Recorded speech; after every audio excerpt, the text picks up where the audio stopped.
Meanwhile, yesterday, Senator Hawley of Missouri introduced a good one, reintroduced it actually, the Anti-Corruption PELOSI Act, aiming to ban members of Congress from trading individual stocks while Trump signaled he would sign such legislation into law.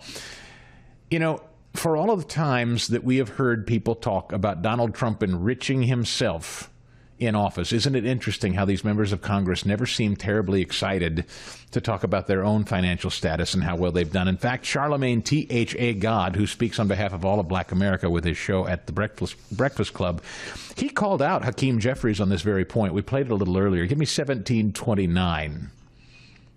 I think it's ridiculous even when they try to say things, you know, all these conversations about oligarchy. Now, Bernie and AOC, they can go out there and say fight the oligarchy. Yes. Hakeem Jeffries, you can't say that, okay? Like, cut it out. We know that you've taken so much money from corporate donors. So it's just weird to see them, you know, push back against oligarchy now and say, look at the billionaires controlling Trump. It's like, really? Yeah, I mean, you, Hakeem, really? Chuck Schumer, really? So that's a conversation on The Breakfast Club with Charlemagne T.H.A. God, official spokesman for all of Black America, the show that all of Black America listens to. If they're laughing at the idea that Democrats are complete hucksters and fraudsters when they call Trump and his cronies, you know, billionaires and tax cuts.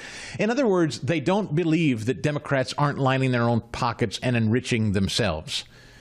Even their own Democrat constituency doesn't believe it. Bernie Sanders is a joke. I mean, you remember when RFK Jr. was trying to go through confirmation hearings and people like Pocahontas and Bernie were giving him such a hard time, and RFK Jr. just stared him down and said, you, Senator Sanders, took more in donations from Big Pharma than anyone else in this body.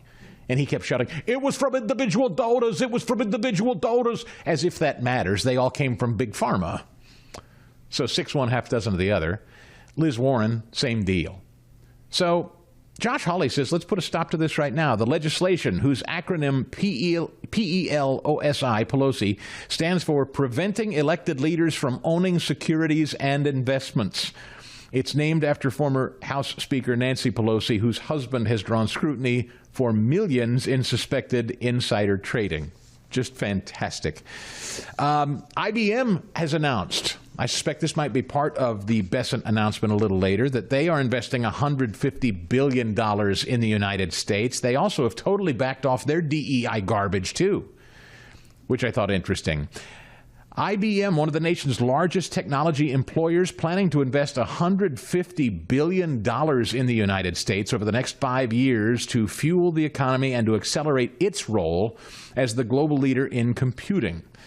We're focused on leveraging American ingenuity and American innovation, said their CEO during an exclusive interview. When I think about AI, quantum computing, mainframe computers, this R&D investment, coupled with all of the associated manufacturing that's going on in the United States, we will be at the front of all of these technologies. That's big. For full shows, live and on demand, it's Salem News Channel.